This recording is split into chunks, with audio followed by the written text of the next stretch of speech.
Right. இப்போ நாம பார்ப்போம். ஸ்லைட் தெரியுதா உங்களுக்கு? ஸ்க்ரீன் ஸ்க்ரீன் தெரியுதா உங்களுக்கு? வந்து ஆமாம் சார், தெரியுது. ஓகே.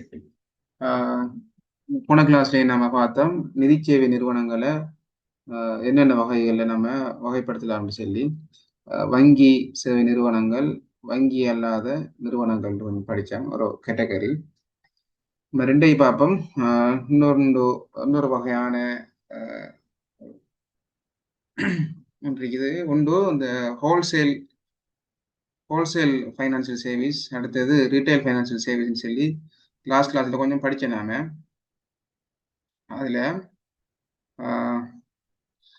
இந்த சில்லறை சேவை இது நிறுவனங்கள் சொன்னால் இந்த தனிநபர்கள், இந்த படத்தை பார்த்தவங்களுக்கு வழங்கும் தனிநபர்கள் இண்டிவிஜுவல்ஸ் சொல்லி, அல்லது இந்த சிறிய வியாபார நிறுவனங்களை நடத்துகிறார்கள் அவங்களுக்கு சேவை வழங்குறதுக்குன்னு சொல்லி சில நிறுவனங்கள் இருக்கும், நிதி நிறுவனங்கள் இருக்கும். அப்படியே நிறுவனங்களை சொல்றது சில்லறை நிதி சேவைன்னு சொல்லுவாங்க.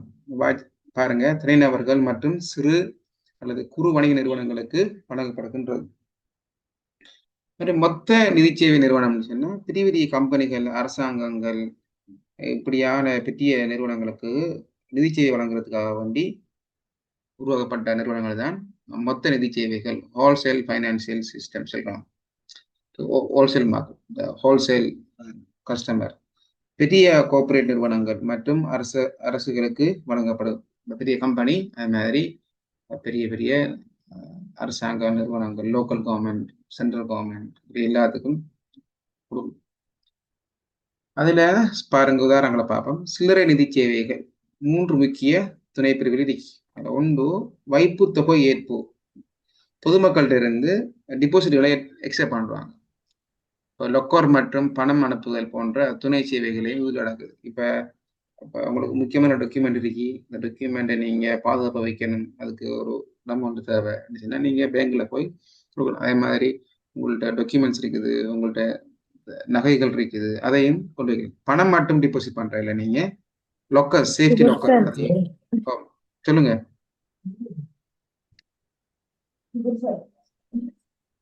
ரெண்டாவது கடன் வழங்குதல், தனிநபர் மற்றும் வணிக தேவைகளுக்கு கடன் வழங்குற. இப்ப நீங்க பர்சனல் லோன் எடுக்கிறதுக்கு, அல்லது சின்ன பிசினஸ் ஸ்டார்ட் அப் செய்யறதுக்கு, ட்ரிப்புகள் போறதுக்கு, மேரேஜ், அப்படி கடன்கள் தேவைப்பட்டா நீங்க நிறுவனங்களை அணுகலாம். அடுத்தது நிதி முதலீட்டு ஆலோசனைகள். உங்கள்ட்ட காசு இருக்குது, அந்த காசை நீங்க எப்படி இன்வெஸ்ட் பண்ற, எப்படி அந்த காசை மல்டிபிகேஷன் பண்ற, காசை பெருக்கிற எப்படின்னு சொல்லி உங்களுக்கு ஐடியா இருக்க மாட்டேன். காசு இருக்கு, காசை வச்சிருப்பீங்க, அல்லது ஒரு சரியான முறையில முதலீடு செய்ய தெரியாம இருப்பீங்க. அப்படியான சந்தர்ப்பங்கள்ல சில நிதி ஆலோசனை செய்யற நிறுவனங்கள் இருக்குது. இந்த நிறுவனங்கள்ட்ட போனா உங்களுக்கு அட்வைஸ் பண்ணுவாங்க. எப்படி ஒரு ஷேர் மார்க்கெட்ல அந்த ஷேர் மார்க்கெட்ல உங்களோட காசை போட்டு அதை நீங்க ஷேர் மார்க்கெட்ல ஏர்ன் பண்ணலாம், அண்ட் எந்த ஸ்டாக்ல நீங்க காசை ஷேரை வாங்கினா நீங்க நிறைய ஏர்னிங் எடுக்கலாம், ரிஸ்க் குறைஞ்ச ரிஸ்க்ல கூட ரிட்டர்ன் எடுக்கலாம் அப்படின்ட்டு சொல்லுவாங்க. மியூச்சுவல் ஃபண்ட் மற்றும் காப்பீடு. மியூச்சுவல் ஃபண்டுண்டா பாருங்க, நீங்க உங்க பெரும்பாலான ஆட்களுக்கு ஷேர் மார்க்கெட் சம்பந்தமாக எந்த அறிவும் இருக்க மாட்டா, பெரும்பாலும் அறிவு இருக்க மாட்டா. எப்படி ஷேர் மார்க்கெட்ல பங்கு வாங்குற, எப்ப விற்கிற, என்ன பங்கு வாங்கணும், இது இப்படியான பேசிக் நாலேஜ் இருக்க மாட்டான். ஆனா அவங்களுக்கு ஐடியா ஒன்று இருக்கும், ஷேர் மார்க்கெட்ல நம்ம இன்வெஸ்ட் பண்ணணும் அப்படின்னு சொல்லி. ஆனா அதே டைம்ல அவங்களுக்கு பெரிய அமௌண்டான காசும் இருக்க மாட்டான். அப்ப என்ன செய்யறேன்டா, எல்லா டைம் இவர மாதிரி இருக்கிற மற்ற ஆக்கள்கிட்டையும் போய் காசை பெற்றுக்கொண்டு மொத்தமா ஒரு பல்காக எடுப்பாங்க. நிறைய பேர் இருந்து காசை எடுத்து ஒரு பெரிய அமௌண்ட் ஒன்று இருக்கும். அப்ப அந்த காசை இந்த நிதியை மேனேஜ் பண்ற அந்த ஃபண்ட் மேனேஜர் இருப்பாங்க. அந்த ஃபண்ட் மேனேஜர் அவங்க வந்துட்டு எப்படி இன்வெஸ்ட் பண்ற, எப்படி ஷேர் மார்க்கெட்ல ஏர்ன் பண்ணாங்கிற சம்பந்தமாக நல்ல எக்ஸ்பர்ட் நாலேஜ் இருக்கும். அவங்க அந்த காசை மேனேஜ் பண்ணி அவங்க ஷேர் மார்க்கெட்ல இன்வெஸ்ட் பண்ணுவாங்க. இல்லாட்டி ஒவ்வொரு இன்வெஸ்ட்மெண்ட் வழிகள் இருக்குது. அப்பார்ட்மெண்ட் வாங்கி போடுறது, லேண்டு வாங்கி போடுறது, எஸ்டேட் வாங்கி போடுவோம். அப்படி வாங்கி அதுல வர லாபத்தை ஒவ்வொரு ஆக்களுக்கும், அந்த காசு போட்ட ஆக்களுக்கு அவங்க காசு போட்ட விகிதத்துக்கான அவங்களுக்கு பிரிச்சு கொடுப்பாங்க. அதுதான் மியூச்சுவல் ஃபண்ட்னு சொல்லுவாங்க. Mutual fund. இங்கிலீஷ் நோட்ஸ் அனுப்பிக்கேன். அதை தெரியும். மியூச்சுவல் ஃபண்ட் அது மாதிரி காப்பீடு நிறுவனம். இப்போ சடனாக ஒரு ஆக்சிடென்ட் ஆகலாம், சடனாக பெரிய லொஸ் வரலாம், சூறாவளி, தீயணைப்பு, ஆக்சிடென்ட், இப்படியான சந்தர்ப்பங்கள்ல சொத்துக்களுக்கு பாரிய இழப்பு ஏற்படும். இந்த பாரிய இழப்பு செய்யறதுக்கு அந்த தனிநபரால கஷ்டம் அறியும் மீண்டு வாரத்துக்கு.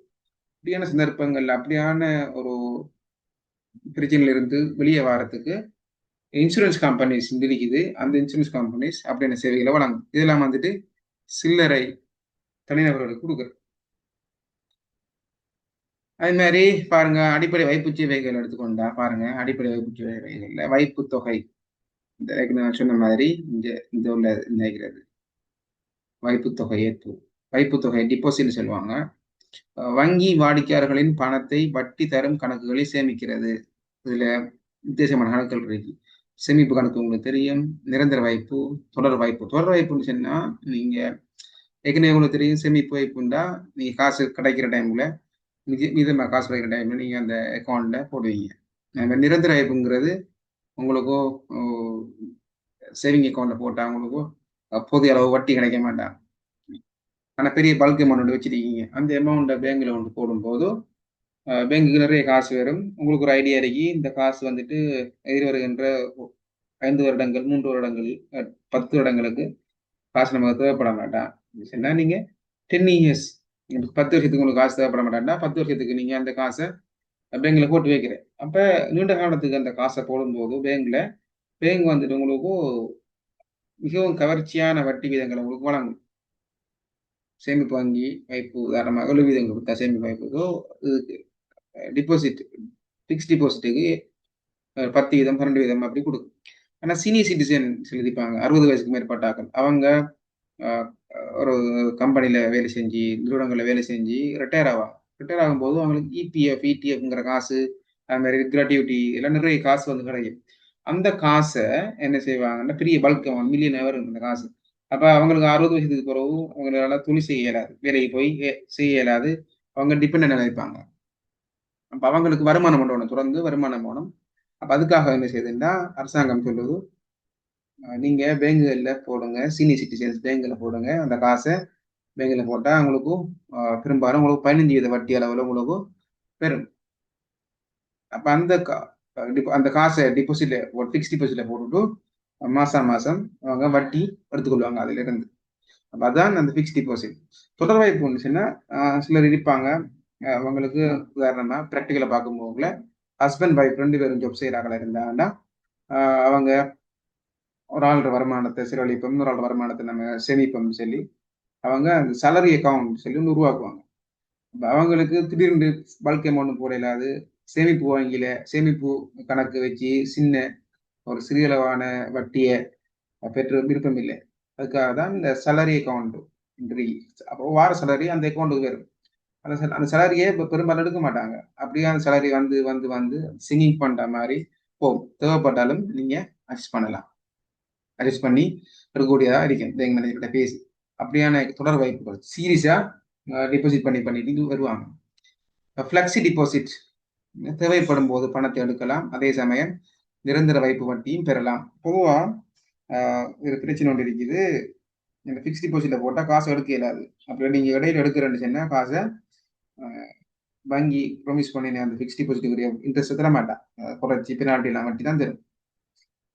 சேவிங் அக்கௌண்ட்ல போட்டாலும் உங்களுக்கு பெரிய வட்டி கிடைக்க மாட்டான். அதாவது இந்த பிரச்சனை நம்ம பிரச்சனையெல்லாம் இல்லாமக்கத்தான் ஒரு ஃபிளெக்சிபிள் டிபாசிட், ஒரு சர்டன் லிமிட் ரெஸ்ட்ரிக்ஷனோட ஃபிக்ஸ் டிபாசிட் ஹைபிரிட்னு சொல்லுவாங்க. ஃபிக்ஸ் டிபாசிட் மாதிரி இருக்கும், சேமிப்பு கணக்கு மாதிரியும் இருக்கும். ஆனா சேமிப்பு கணக்குல அடிக்கடி போட்டு எடுக்கிற மாதிரி இருக்க மாட்டா.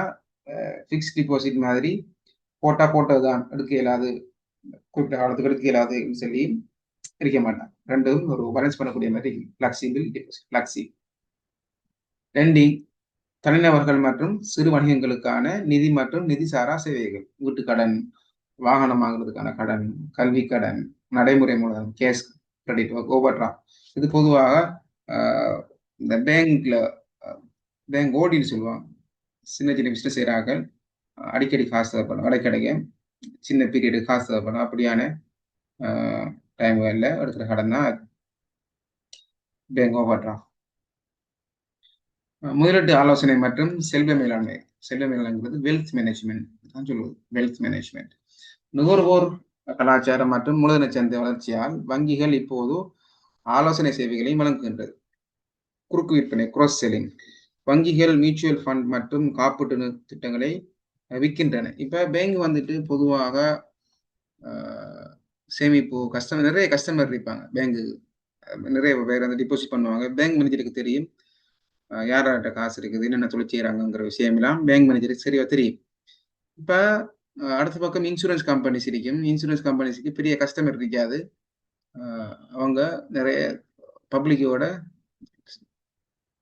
பெரிய இன்ட்ராக்ஷனும் இல்லை. அதனால அவங்களுக்கு கஸ்டமர் தர்றது கஸ்டமரிக்கும். கஸ்டமர் போய் அப்ரோச் பண்ணவே மாட்டாங்க. இப்ப என்ன செய்யறாங்கன்னா, இந்த பேங்க் மேனேஜரும் பேங்கும் இன்சூரன்ஸ் கம்பெனியும் ஒன்றா சேர்ந்து கொண்டு இன்சூரன்ஸ் கம்பெனி சொல்லும் மேனேஜருக்கு, நீங்க கஸ்டமர் டீல் பண்றானே அடிக்கடி, அப்ப உங்களுக்கு தெரியும் இப்படிப்பட்ட கஸ்டமர் வருவாங்க, இன்சூரன்ஸ் பண்ணக்கூடிய எபிலிட்டி உள்ளாக்களும் வருவாங்க. அவங்களுக்கு எங்களோட இன்சூரன்ஸ் பாலிசியை பத்தி சொல்லுங்க. சொன்னீங்கன்னு சொன்னா அவங்க சம்டைம் அதை எக்ஸெப்ட் பண்ணுவாங்க.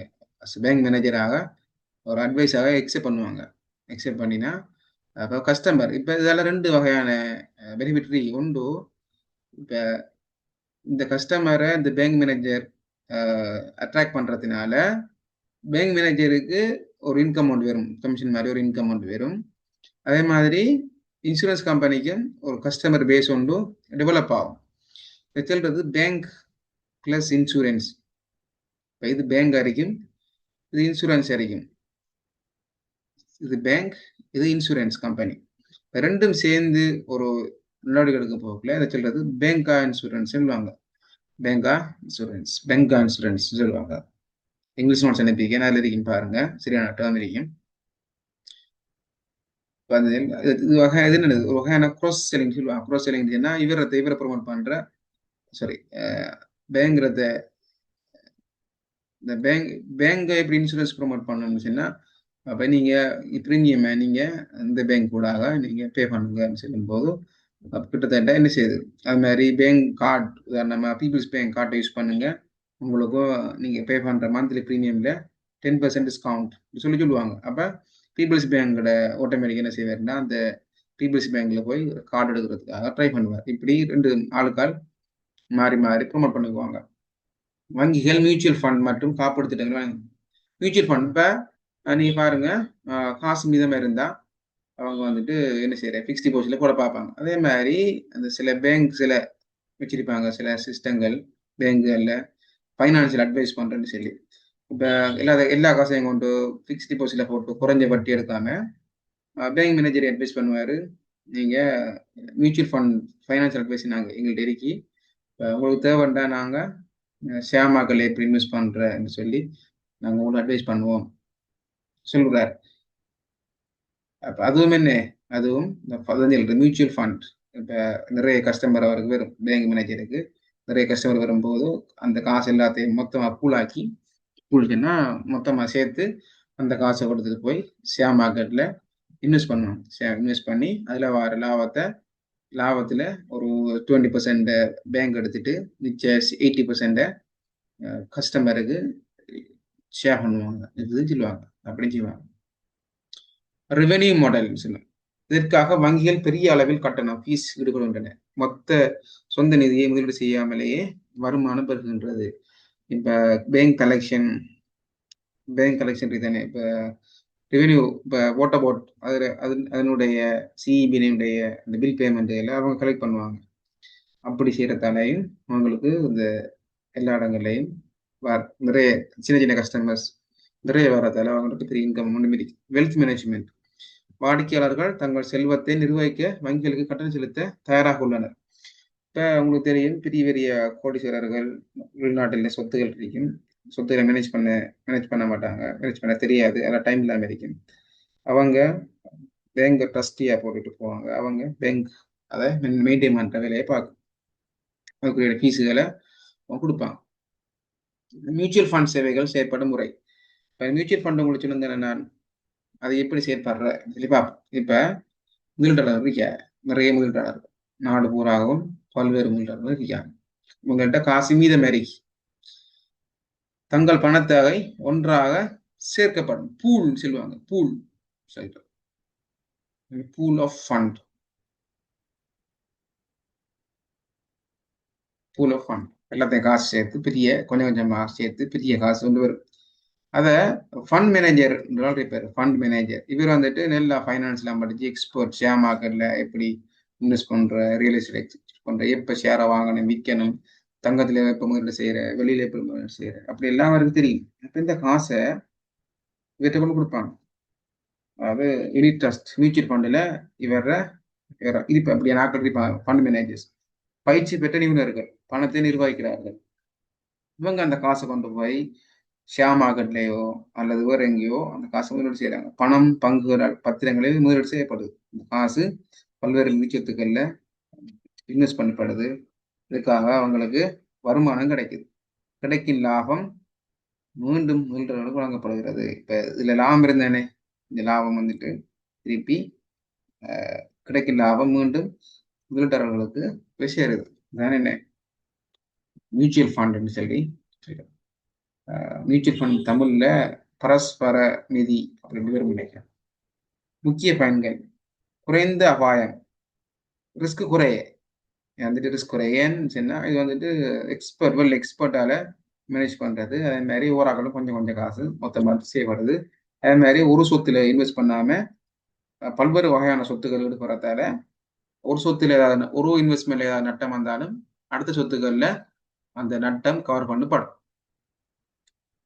எஸ்ஐபி சிறு ஸ்மால் இன்வெஸ்ட்மெண்ட் ஃபண்ட். எஸ்ஐபி மூலம் சிறு முதலீடுகள் செய்யும் வாய்ப்பு எஸ்ஐபி சொல்லுவாங்க. இதுதான் அந்த பெங்காசூரன்ஸ் சொல்லுவாங்க. காப்பீட்டு பெங்காசூரன்ஸ், பெங்காசூரன்ஸ் வங்கி மற்றும் காப்பீட்டு இணைப்பு. வங்கி ஊழியர்கள் மூலமாக காப்பீட்டு திட்டங்களை விற்பனை செய்யறேன். நான் சொன்ன மாதிரி இன்சூரன்ஸ் கம்பெனி பேங்கும் சேர்ந்து இப்படி தொழில செய்யறேன். பேங்க் இன்சூரன்ஸ் இது என்ன, வங்கிக்கு நிச்சயமான லாபம் வரும். வளமையா வங்கியில வட்டி மட்டும்தான் வாங்குற வருமானமே கிடைச்சிருக்கு. ஆனா இப்படி ஒன்று செய்யறதுனால அவங்களுக்கு நிச்சயமான வருமானம் ஒன்று வருது. என்ன இன்சூரன்ஸ் கம்பெனி கமிஷன் கொடுக்குறேன். இப்போ காப்பீடு நிறுவனங்களுக்கு என்னன்னு பார்த்தா வாடிக்கையாளர்கள் வட்டத்தை விரிவுபடுத்துற. முந்தி இன்சூரன்ஸ் புரோக்கர் தான் போய் சந்திக்கணும், கஸ்டமர் தேடி போய் சந்திக்கணும். ஆனா இப்படி திட்டம் வந்ததால பேங்கு எல்லா கஸ்டமர் வருவாங்க. பெரும்பாலான கஸ்டமர் அவங்கள அங்க ஒரு டேபிள போட்டு அங்க ஒரு போர்டை போட்டு இன்சூரன்ஸ் சம்பந்தமாக ப்ரொமோட் பண்ற வர கஸ்டமர். வாடிக்கையாளர்களுக்கு என்ன சொன்னா வங்கி கிளை மூலமாகவே அனைத்து நிதி சேவைகளையும் பெரும் வசதி. இப்ப இன்சூரன்ஸ் கம்பெனி ஒரு டேபிள் ஒன்று பேங்க்ல போட்டிருக்கிறதுனால இன்சூரன்ஸ் கம்பெனி எங்க இருக்கோ அங்க போய் அந்த சேவை பெறணுன்ற அவசியம் இல்லை. இப்ப பேங்குக்குள்ளேயே வளமையா போற பேங்குக்குள்ளேயே அது இருக்கிறதுனால பேங்க் வேலையை முடிச்சுட்டு இன்சூரன்ஸ் கம்பெனில ஏதாவது வேலை இருந்தாலும் அதை முடிச்சுட்டு வரலாம். இவ்வளவு வந்துட்டு என்ன ரிட்டைல் ஃபைனான்சியல் சர்வீஸ் சொல்லுவாங்க. இது பேங்க் மட்டும் இல்லை, ரைட்? நிதி நிறுவனங்களை ரெண்டா பிரிக்கும். ரிட்டைல் சர்வீஸ் ஃபைனான்சியல் சர்வீஸ் வழங்குற நிறுவனங்கள். அடுத்தது மொத்த நிதி சேவை வழங்குற நிறுவனங்கள். சரி, பேங்க் மட்டும் நீங்க நினைக்க கூடாது, பேங்கும் உள்ளடங்கும்.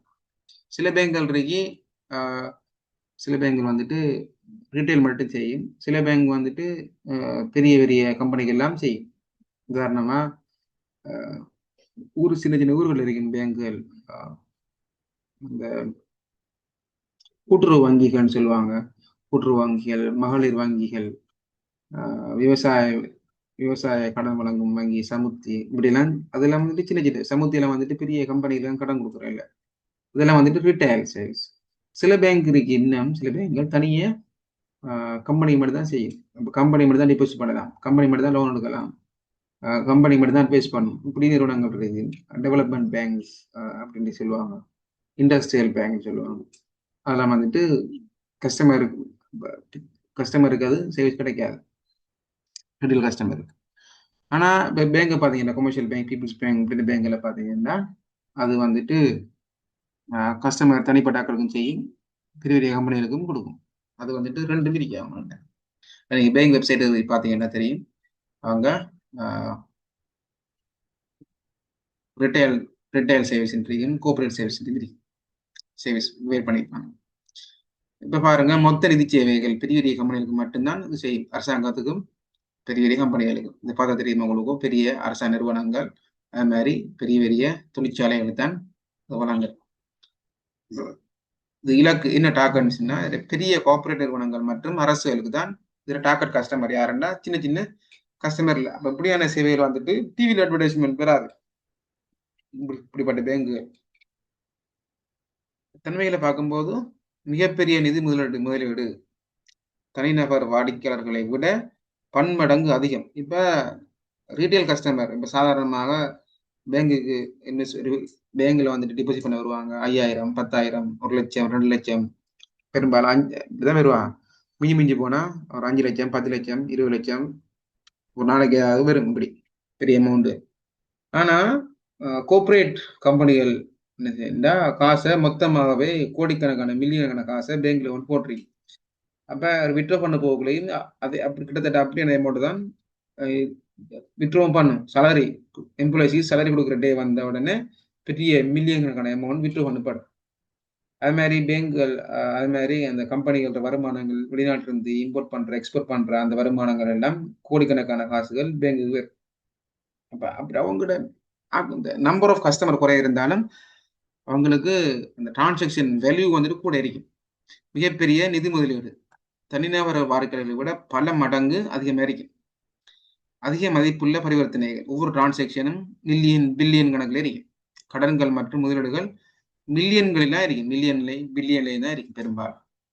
தனிநபர் மாதிரி இல்லை. கேபிட்டல் மார்க்கெட் சேவைகள் இந்த கோஆபரேட் இப்படி என்னது அந்த மொத்த நிதி சேவைகள்ல பார்த்த தெரியும். மூலதன சந்தைகள் மூலதன சந்தை என்ன தெரியும் உங்களுக்கும்.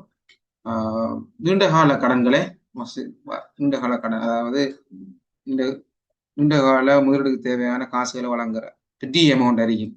இப்போ ஒரு கம்பெனி ஒன்று இன்னொரு கம்பெனியை வாங்கணும்னு சொன்னால் அதுக்கு பெரிய காசு தேவைப்படும். அல்லது ஒரு கம்பெனி ஒரு புதுசாக ஒரு ஃபேக்ட்ரி ஒன்று உருவாக்க போதும், ஃபேக்ட்ரி ஒன்று எஸ்டாப்ளிஷ் பண்ண போகுதுன்னு சொன்னால் அவங்களுக்கும் பெரிய அமௌண்ட் காசு தேவைப்படும். இதில் என்ன செய்யும், அந்த பேங்க் மெர்ச்சன்ட் பேங்க்னு சொல்லுவாங்க. மெர்ச்சன்ட் பேங்க் நிறைய மெர்ச்சன்ட் பேங்க் சொல்லலாம், வியாபார வங்கின்னு சொல்லுவாங்க. அதை வியாபார வங்கி அல்லது மெர்ச்சன்ட் பேங்க். இது வெளியீட்டு இஷ்யூ மேனேஜ்மெண்ட்.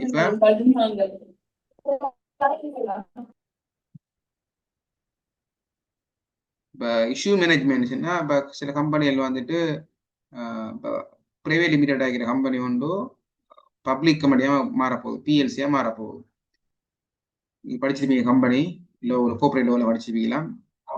ப்ரைவேட் கம்பெனி வந்துட்டு சின்ன சின்ன கம்பெனியில் இருக்கும், சின்ன சின்ன ஆப்ரேஷன்ஸ். இது வந்துட்டு ஒரு இவங்க இந்த பிரைவேட் லிமிடெட் வந்துட்டு பொதுமக்கள்கிட்ட இருந்து ஷேர்ஸில் விற்கல, பொதுமக்கள்கிட்ட ஷேர்ஸில் விற்று காசு எடுக்க இயலாது. ஆனால் பொதுமக்கள்கிட்ட இருந்து கடன்கள் அல்லது ஷேர்கள் வாங்குறேன்னு சொன்னா அவங்க பிஎல்சியாக மாறணும். Public limited company Colombo stock exchange இதில் வந்து லிஸ்ட் பண்ணணும். லிஸ்ட் பண்ணுறா பிஎல்சியாக மாறணும். பிஎல்சியாக மாறும்போது இவங்க பாரியளவான பணத்தை பொதுமக்களுக்கு விற்பனை, பொதுமக்கள் இருந்து திரட்டுவாங்க. அதுக்காக பயன்படுத்துறது ஐபிஓன்னு சொல்லுவாங்க. IPO equity. ஈக்விட்டி அந்த பங்குகள் விற்பாங்க. அந்த பங்குகளை இந்த கம்பெனினால பொதுமக்களுக்கு டிரெக்டா விற்கிற கஷ்டம் இருக்கும்.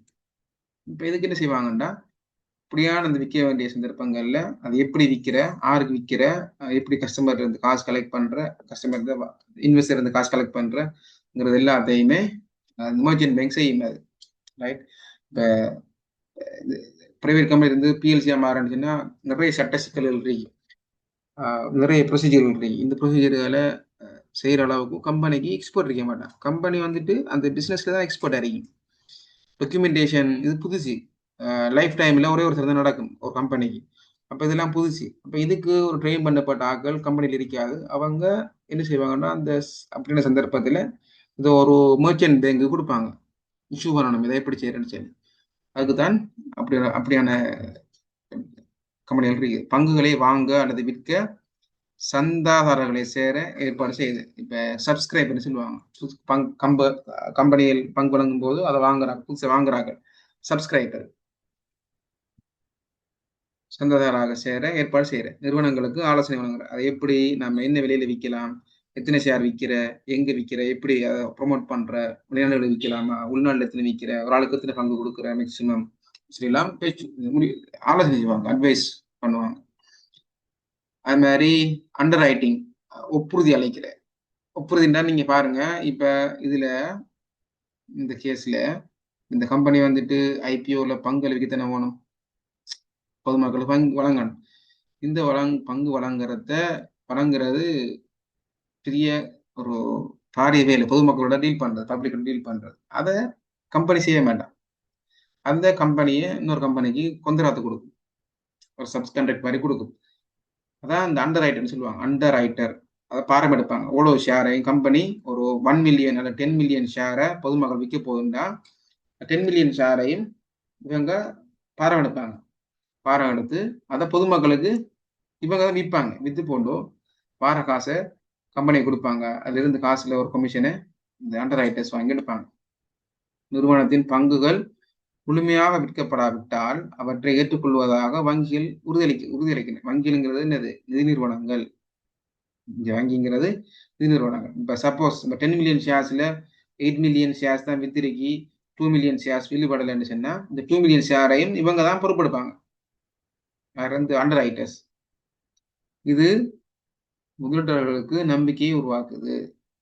சரிதானே? இப்ப இந்த கம்பெனிகளுக்கு இஷ்யூ பண்ற கம்பெனிகளுக்கு நம்பிக்கை உருவாகுது. அதே மாதிரி வாங்குறாக்களுக்கும் ஒரு நம்பிக்கை கொண்டு வருது. என்று சொன்னா அந்த அண்டர்ரைட் பண்ற அந்த கம்பெனிகள் யார பங்கு விற்கிறதாக உறுதியளிக்கிறாங்களோ அவங்கள சரியா இன்வெஸ்டிகேட் பண்ணுவாங்க. இந்த கம்பெனி உண்மையா கம்பெனியா, சரியா லாபம் கிடைக்குதா, இல்ல இடையில இந்த கம்பெனி முறிவடைஞ்சிருந்தா, இப்படி எல்லாம் ஆடிட் ரிப்போர்ட் எல்லாம் பார்த்து, ஆபரேஷன் எல்லாம் பார்த்து ஒரு தெளிவான முடிவுக்கு வந்ததுக்கு பிறகுதான் அதை அண்டர்டேக் பண்ணுவாங்க. அதனாலையும் முதலீட்டாளர்களுக்கு வாய்ப்பு நன்மை அடையுது, நம்புறாங்க. கோஆபரேட் சிறப்பு சேவைகள், ஸ்பெஷல் டிபெஞ்சர் ட்ரெஸரி. இப்ப உங்களுக்கு தெரியும், நீங்க படிச்சிருப்பீங்க, ஒரு நிறுவனம் வந்துட்டு பங்குகள்ல பிணை பத்திரங்கள் வழங்கும் போது, கடன் பிணை பத்திரங்கள் வழங்கும் போது அந்த பிணை பத்திரத்துக்கு ஒவ்வொரு மாதமும் வட்டி கொடுக்கும். வட்டி கொடுத்து போடும், ஒரு மாதம் அல்லது வருஷம் வட்டி கொடுக்கும். வட்டி கொடுத்து முதிர்வடைகிற காலத்துல அந்த காசை திருப்பி கொடுக்கணும், வட்டியோட சேர்த்து கொடுக்கணும். அப்ப அந்த டிபெஞ்சர்ஸ் வந்துட்டு 10 இயர்ஸ் பொண்ட் அடிக்கலாம், 5 இயர்ஸ் பொண்ட் அடிக்கலாம்.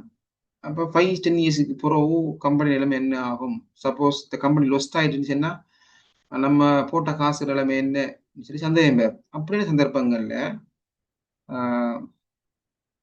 இடைத்தரகராக சில நிறுவனங்கள் போய் இப்ப இந்த கம்பெனி இதான் கொடுக்க போகுது, டிபெஞ்சர் இஷ்யூ பண்ண போகுது யாருக்குன்னா பப்ளிக் வாங்குறா டவுட் இருக்கும், இந்த கம்பெனி வந்துட்டு தெளிவா இருக்கா, இடையில லொஸ்ட் ஆயிருமான்னு. இப்போ இடையில இந்த கம்பெனிகள் போய் என்ன செய்யணும்னா, இப்போ ஒரு 10 மில்லியன் காசு பொதுமக்கள் வந்து கலெக்ட் பண்ண போகுதுன்னா 10 மில்லியனுக்கான சொத்துக்களை அல்லது 10 மில்லியனுக்கு யார் பொறுப்புங்கிறத இவர் கரண்ட் பண்ணுவார்.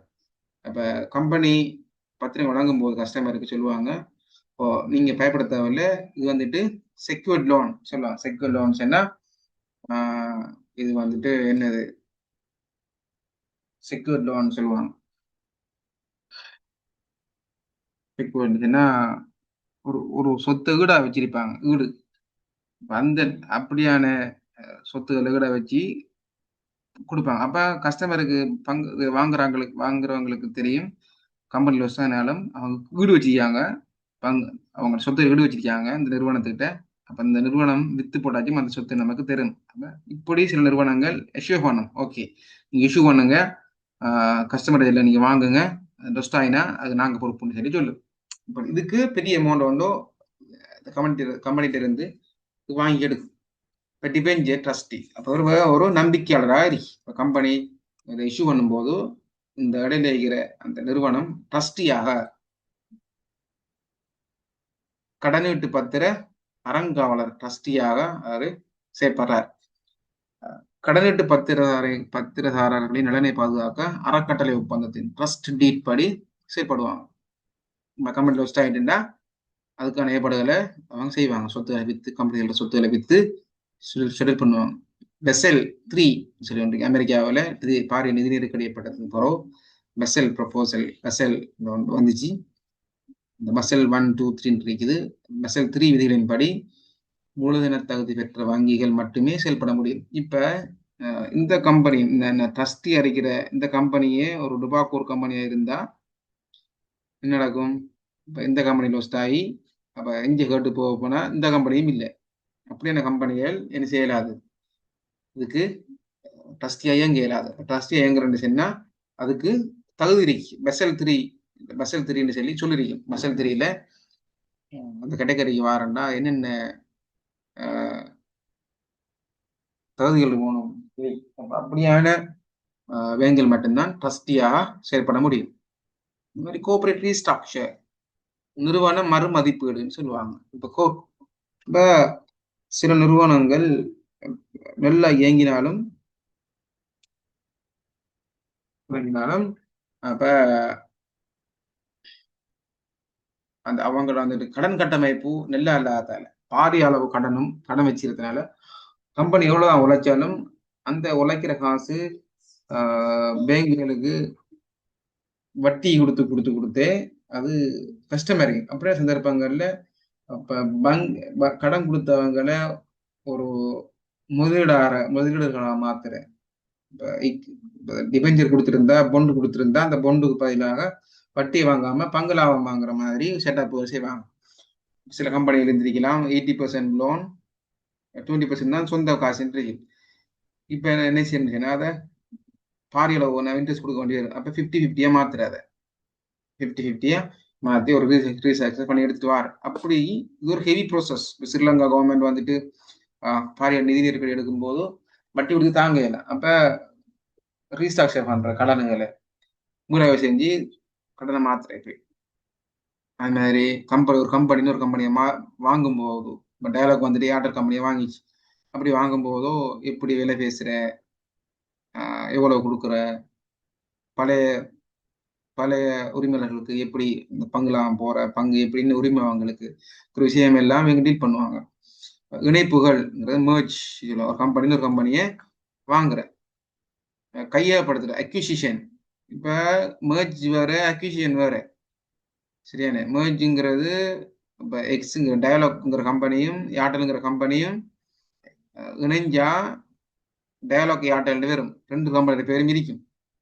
அது merge.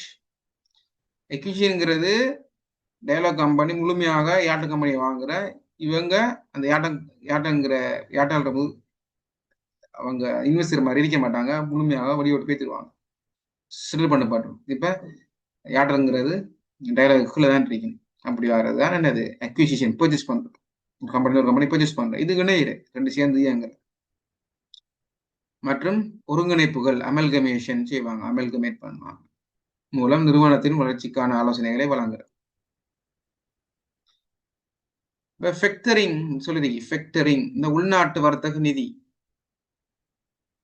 ரைட்? உள்நாட்டு வர்த்தக நிதி. இப்ப உள்நாட்டுல வளமை என்ன செய்வாங்கன்னா, ஒரு வியாபாரி 2 வியாபாரி உற்பத்தி செஞ்சு ஒரு விற்கிற, அதை காசை வாங்கி எடுக்கிற, இதுதான் எனது வளமையா பேசிக்கா நடக்கிற ஒரு விஷயம் உண்டு. ஆனா இப்ப தெரியாதாக்கள் இருப்பாங்க. உற்பத்தியாளர் விற்கிறவர், சரியான விற்கிறவர் விற்கிற பெரிய அமௌண்ட் வந்துட்டு டிரான்சாக்ஷன் நடக்கும் போது சம்டைம் வாங்கினவர் காசு தராம தலைமறைவாகலாம். அதே மாதிரி விற்கும் போது வேறு வந்துட்டு ஒரு 90 days கொடுத்திருப்பார், 90 நாட்கள் கடன் கொடுத்திருப்பார். அந்த 90 நாட்கள்ல கடனை வந்துட்டு 90 நாள் கிட்டத்தட்ட 3 மாசம் காத்திருக்க வேண்டியது, 3 months, அப்போ லாங் பீரியட். அப்ப என்ன செய்வாருன்னா சூழ்நிலை காத்திருக்காம பேங்கிட்ட போய் டீல் ஒன்று போடுறேன். எனக்கு 3 மாதம் அப்புறம் காசு வரும். அந்த காசு 3 மாதம் காத்திருக்கல எனக்கு 10 மில்லியன் காசு வரும். 10 மில்லியன் காசு வரும். 10 மில்லியன் காசு பதிலாக நீங்க எனக்கு 8 மில்லியன் காசு தாங்க. மீதியை நீங்க 3 மாதத்துக்கு பிறகு ஒரு ஆள்கிட்ட வாங்கிடுங்க மொத்தமா. அப்ப பேங்க் என்ன செய்யுங்க 2 மில்லியனை வேற கொடுத்துட்டு மிச்ச 10 மில்லியனை மொத்தமா வாங்குறாட்ட வாங்கிடு. பாருங்க இந்த டயக்ராம்ல இருக்கு.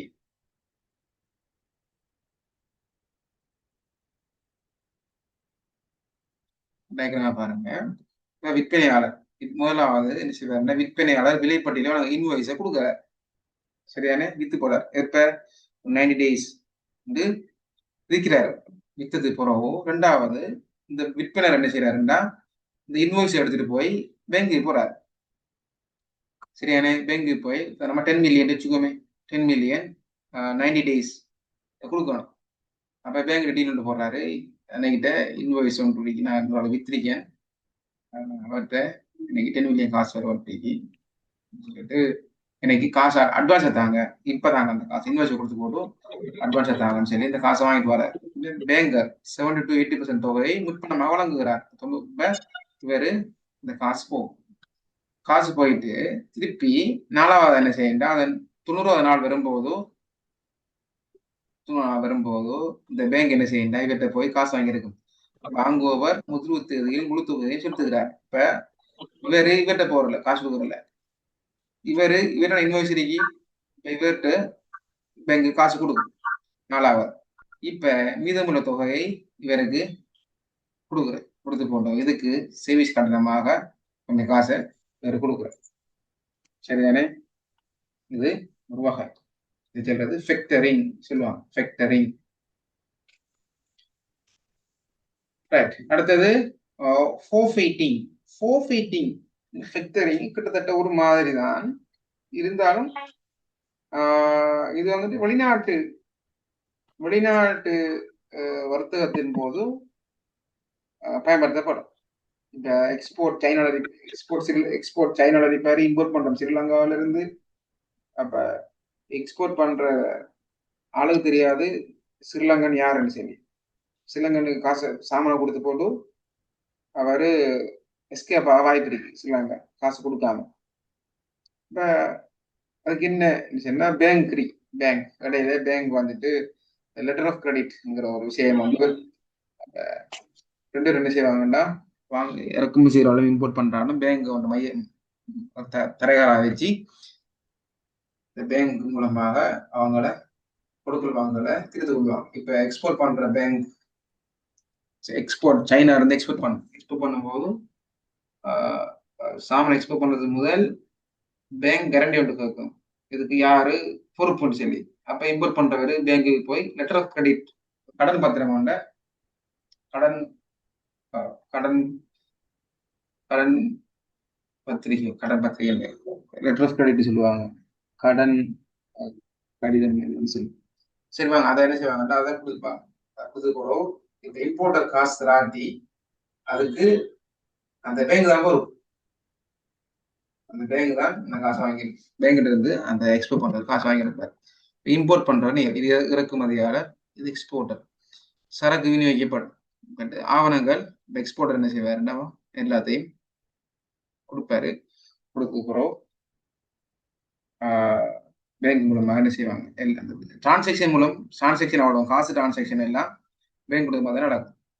சரிதானே. இது இங்கிலீஷ் நோட்ஸை பார்த்தீங்கன்னு சொன்னா டீட்டெயிலாக நம்பர் போட்டு இப்படி விளங்கப்படுத்திருக்கீங்க. இல்லை டீட்டெயிலாக இதுல கடன் சிம்பிளா விளங்கப்படுத்திருக்கி கொஞ்சம் அதை பார்த்துக்கொள்ளுங்க. Exporters bank, discounting bank right. கொஞ்சம் பாருங்க. இதுல என்ன பெனிஃபிட்ஸ் என்ன, ஏற்றுமதியாளர் உடனடியாக பணத்தை பெறுகிறார். இறக்குமதியாளர் பணம் செலுத்தாவிட்டால் வங்கி விற்பனையாளரிடம் பணத்தை கேட்காது. இறக்குமதியாளர் பணம் செலுத்தாவிட்டால் வங்கி விற்பனையாளரிடம் பணத்தை கேட்கிறார். தமிழ்ல ஒரு சிக்கல் கிடைக்குது, இங்கிலீஷ் கொஞ்சம் பாருங்க. சொத்து மற்றும் வளர்ச்சி நிதி. சொத்து மற்றும் வளர்ச்சி நிதி. இப்ப வெல்த் அண்ட் க்ரோத் ஃபண்ட்னு சொல்லுவாங்க. லீசிங் பாருங்க, லீசிங் ஒரு மெஷின் ஒன்று வாங்கணும், அந்த மெஷின் வாங்குறதுக்கு வசதி இல்லை, காசு உடனடியாக இல்லை, அப்போ என்ன செய்யணும்னா லீசிங் கொடுப்பாங்க, நிதி குத்தகை. சரியா, நிதி குத்தகை கொஞ்சம் கொஞ்சம் ஃபைனான்ஸில் வாங்கிடுது. நிலையான சொத்துக்களை எடுத்துக்காட்டாக இயந்திரங்கள் விலைக்கு வாங்காமல் வாடகைக்கு எடுத்து பயன்படுற ஃபைனான்ஸ் லீஸ் மீறி ஆப்ரேட்டிங் லீஸ் மீறி.